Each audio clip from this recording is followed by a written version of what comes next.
Good morning, everyone. This is Thursday, October. I got the date here, October 10th.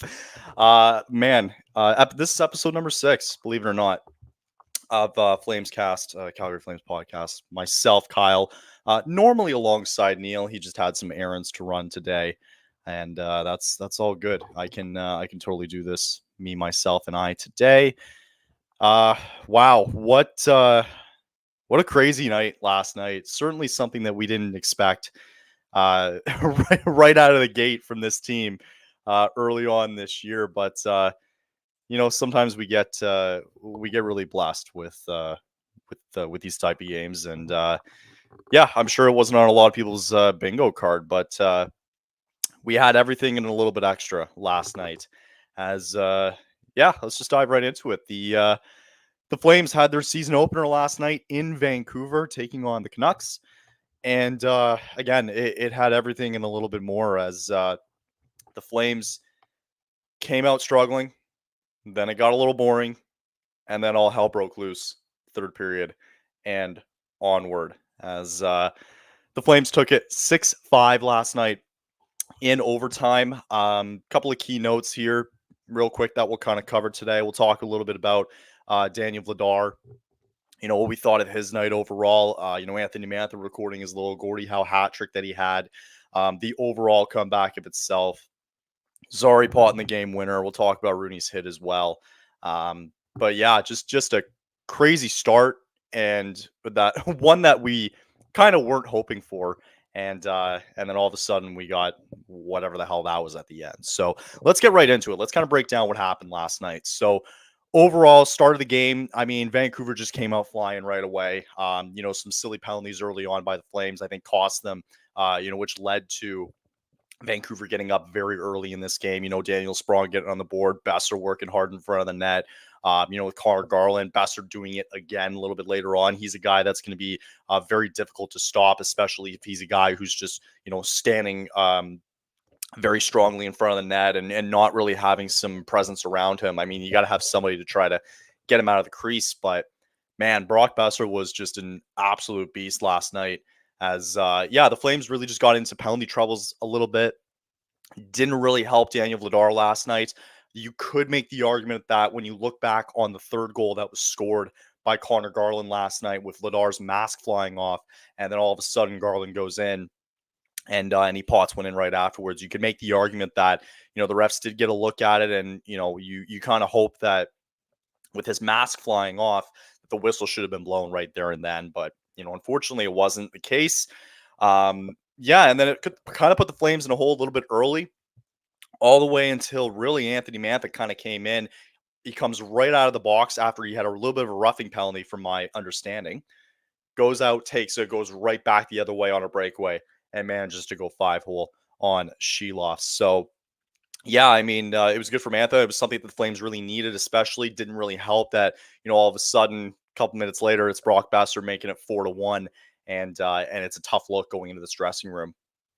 Going out in that second period, quite a boring one all the way up until maybe with about 2 minutes left, when I believe it was Anderson who goes in and scores. But for the majority of that period, I thought the Flames had some decent chances. The Canucks kind of fell back a little bit defensively. A lot of their offensive weapons just kind of went quiet with a couple of good chances, but nothing overly aggressive in that second period from Vancouver, and really nothing from Calgary either, all the way until Anderson gets a chance again with about 3 minutes to go in that second period. And, it kind of makes it interesting going into the locker room. So, and then all of a sudden, man, out of nowhere, Pospisil, I thought the best line last night for this Flames team was that line with Martin Pospisil playing alongside Jonathan Huberdeau and Anthony Mantha, who really stood out in this game. Pospisil finds one by Sheloffs. You get them on the power play a little bit later on. About 5 minutes later, Weegar finds a way to get it through, and then all of a sudden, Huberdeau in front of the net makes it a 5-4 game. All the way until they were doing it so well.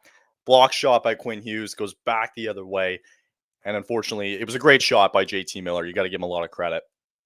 But Miller potted one home, and the Canucks tie it.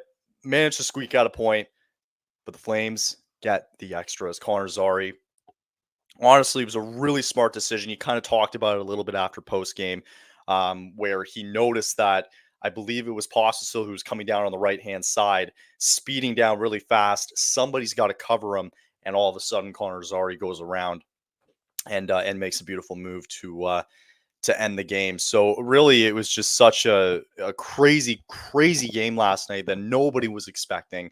Um, but alas, the Flames kind of came away with one late in that one. So just quickly looking at that and just thinking about overall what happened. So let's start with Vladar.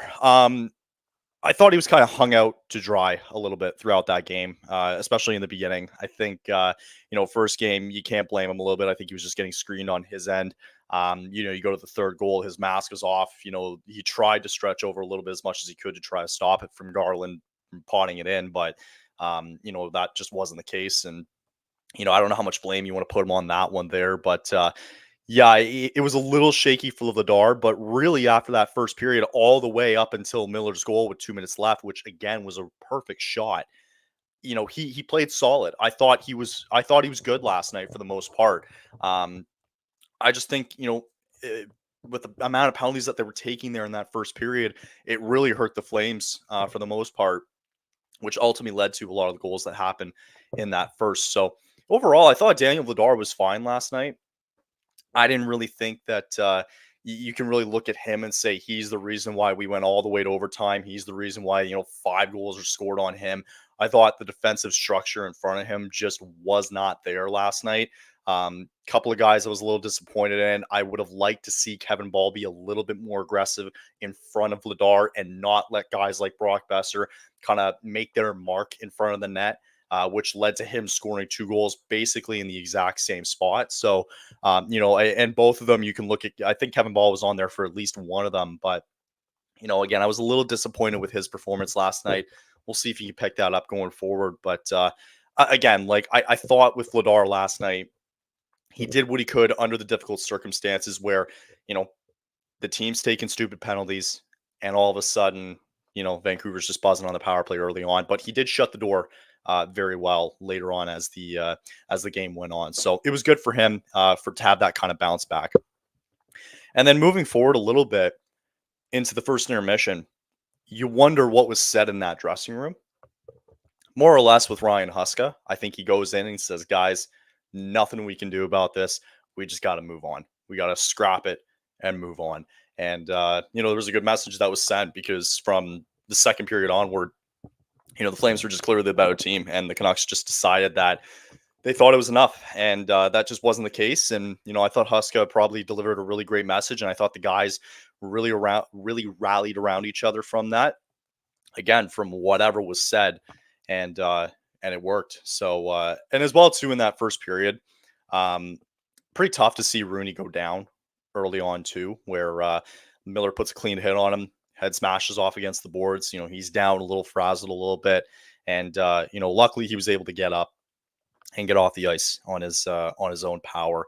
Um, wonder what this means now for fourth line center. I think at some point in the year, this might become an issue for the Flames where they're already looking a little skittish at the center position, all the way down to the fourth line. And so I can't remember reading it who had it yesterday, but I remember reading that I think it was Buffalo who put Tyson Jost on waivers, and somebody was like, "We got to go get him. We have to pick him up."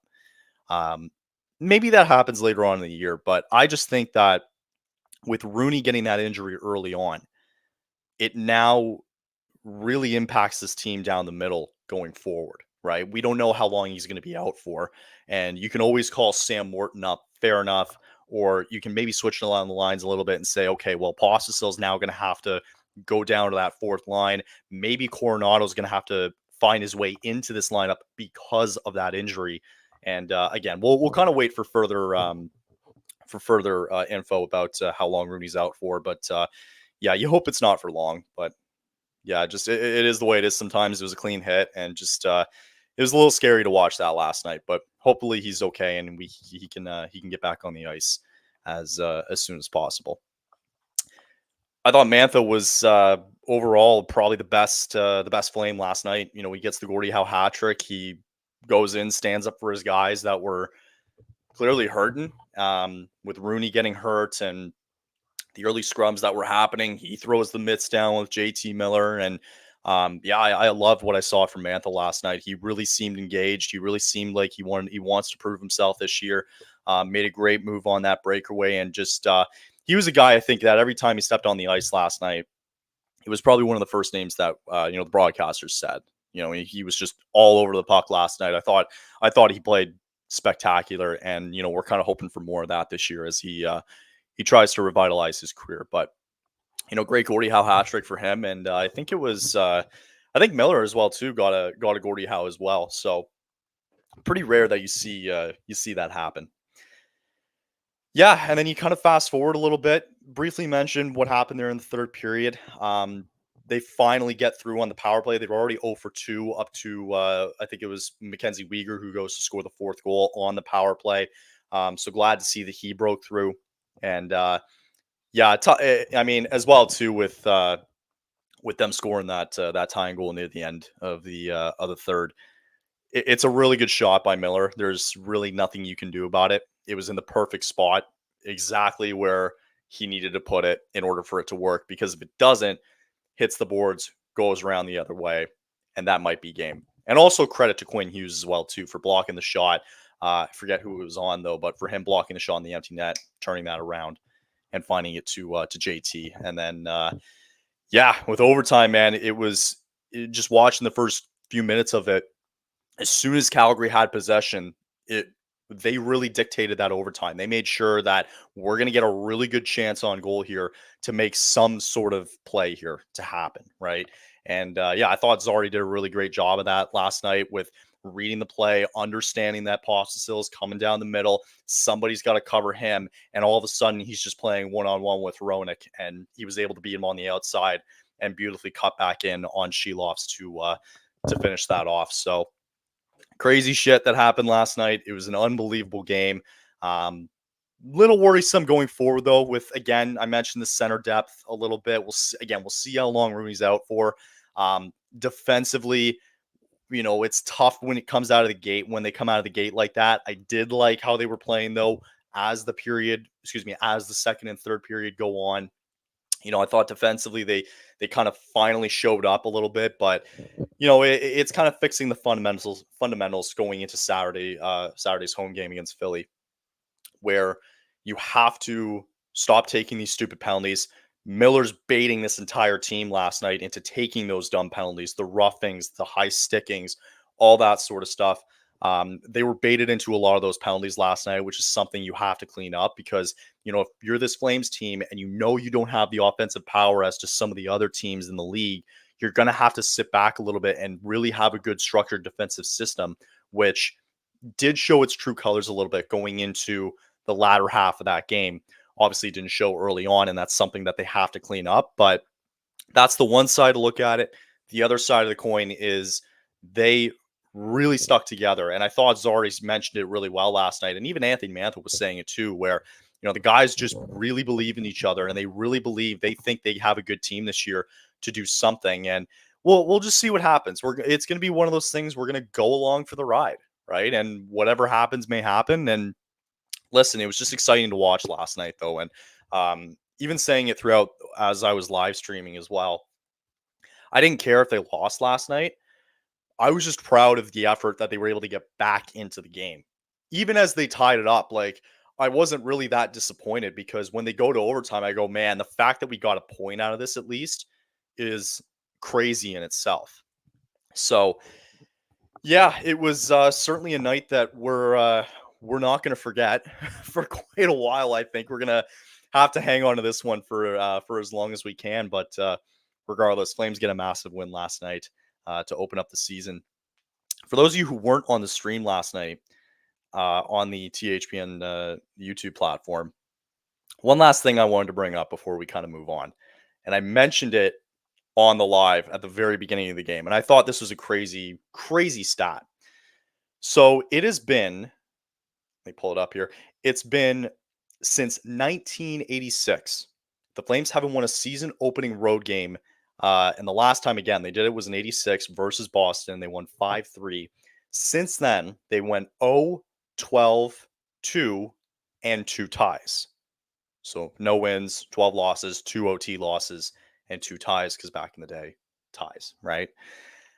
Calgary has won their last 2 season openers, but have both come at home. They ended that ugly streak last night. Thank you for Matchsticks and Gasoline. I saw that on Twitter for posting that. I thought it was a really cool stat, and I wanted to really bring that up and showcase it. So they break that ugly streak. Don't even know if the guys realized it, but I thought it was pretty cool that they did that, and just the manner in which they did it too. Um, and also, before we move on to, it was such an important way for them to win that game last night. Just as the season goes on, like, to have that happen in that moment, that early on, I think is going to say a lot about these guys' character as the year continues. The fact that this team can rally together, they can beat some of the top teams. They just ended up beating them last night, mind you, in overtime on 3-on-3. But still, there's a lot of belief in this team that they can match up still with some of the top guys in the league, and that they like being these so-called underdogs. So yeah, I think they really pulled together last night. It was great to see. It's still a long season, still gonna be a long way to go, still some things to clean up. But overall, I was really happy with kind of the way they fought back last night, and made that a very entertaining game. And you can make an argument that was probably the most entertaining win of the season, and it's only game one of 82. So yeah, I mean, let me know what you guys think afterwards in our comments when we drop this episode. But let me know what you think. Let me know what you guys think of the game coming up. We'll kind of talk about that afterwards. But I thought this might be just a quick little break here. It's not going to be a super long episode today, but I'll take a quick break here for you guys, and we'll just roll through some ads real quick for you. The quest for the Stanley Cup starts now. The puck drops on the 2024-25 season. Get in on all the action at DraftKings Sportsbook, an official sports betting partner of the NHL. It's super easy for first-timers to get started. Try betting on something simple like picking a team to win. Go to DraftKings Sportsbook app, select your team, and place your first bet. And if you're new to DraftKings, listen up. New customers bet $5 to get $200 in bonus bets instantly. You can download the DraftKings Sports app now and use code THPN. Again, that's code THPN for new customers to get $200 in bonus bets when you bet just $5. Only on DraftKings. The crown is yours. This episode is also sponsored by Game Time. I'm super excited that the season's back. I can't wait to go to a game this year. Probably not until February, but by then, I'm going to have a lot of time to sit back, look at exactly what tickets I want, view the seats that I want as well too, making sure that I'm getting the right price for them. No BS, none of that. And I'm excited just to get back into seeing live games this year, as I try to go once a year. Note that Game Time, they have a new feature. It's called Game Time Picks that makes getting tickets to see your favorite teams play live even easier. Game Time Picks filters out the fluff to show you only incredible deals on great seats, so you don't have to waste time searching through thousands and thousands of tickets. They also include all-in pricing. You can toggle this feature to show the total upfront with no surprise fees at checkout. Again, you can check your seat views to get a panoramic view of your seat in the app before you buy.